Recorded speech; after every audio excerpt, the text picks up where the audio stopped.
এই আলেম ওলামা যারা আছেন তারা জানেন যে হাদিস সহিহ। একজন সাহাবী গোসল করছেন, তার গায়ের চামড়াটা খুব সুন্দর ছিল, একদম স্কিনটা অনেক সুন্দর, থাকে না এমন কিছু মানুষ?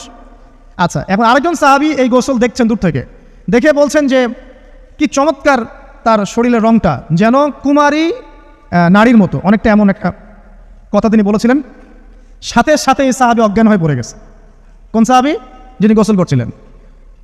এটার আপনি কোনো ব্যাখ্যা দিতে পারবেন না তো, এখানে কোনো সায়েন্স দিয়ে বা মেডিকেল সায়েন্স দিয়ে আপনি কোনো ব্যাখ্যা করতে পারবেন না।